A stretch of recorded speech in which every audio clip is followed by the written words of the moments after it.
Parce que je vous ai dit, et ça c'est le message que je prône toujours, pour s'en sortir à Yaoundé, il faut avoir au moins combien de sources de revenus? Très bien.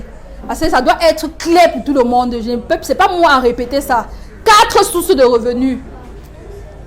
Donc si tu es là, aujourd'hui, tu travailles, ça veut dire que tu as une source de revenus. Tu dois encore chercher 3 pour être un citoyen camerounais normal.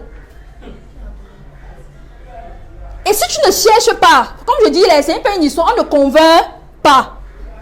La vie va t'enseigner. J'ai bien dit que c'était un normal. Parce que maintenant, tu peux aussi décider d'avoir seulement une seule source de revenus et d'avoir des sources de revenus officieuses que tout le monde connaît. Soit tu es bandit, braqueur dans la nuit, soit tu vends le piment. Tout ça, ce sont des sources de revenus. Mais je dis, si tu veux être un citoyen normal, que quand tu dors jusqu'à ce que le matin arrive sans problème, tu dois avoir 4 sources de revenus. Je ne discute pas avec quelqu'un, je dis ce que je connais. Parce que quand en une semaine, dans ta famille, tu auras perdu 4 membres de ta famille, tu vas comprendre ce que je suis en train de dire. On est en Afrique Nord. Quand les gens décèdent, il faut aller les accompagner, il faut voyager. Et un citoyen normal africain camerounais voyage au moins une fois par semaine.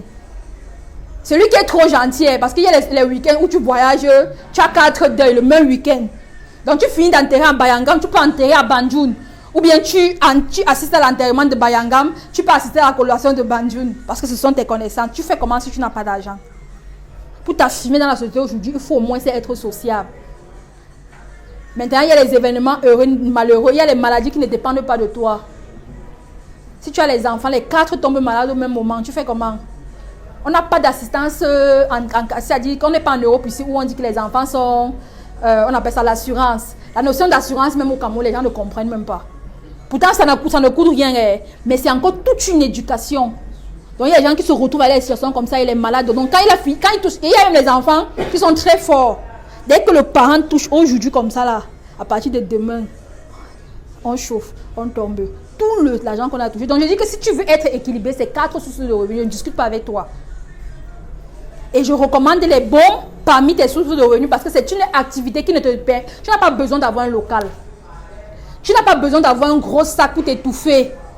Tu peux mettre tes 10, 20, 30 bombes dans ton sac. Partout où tu te retrouves, tu commercialises tes bombes. Si tu vas au travail, tu peux dire que, ok, l'argent des bombes, c'est pour gérer mon transport et c'est pour gérer ma ration.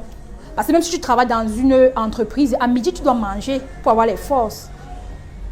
C'est pourquoi je dis toujours aux gens que tes différentes sources d'activité, tu dois les réguler. Il y a des sources d'activité, il y a des activités qui te permettent d'investir. Donc tu sais que l'activité, si quand ça me donne de l'argent, c'est pour investir. L'activité qui me permet de gérer mon transport, de gérer l'argent des beignets des enfants, de gérer la ration. L'activité sur le temps pour moi me permet par exemple de faire ci, de faire X, Y. Mais si dans ton salaire, tu dois gérer tout ce que nous tous on connaît là,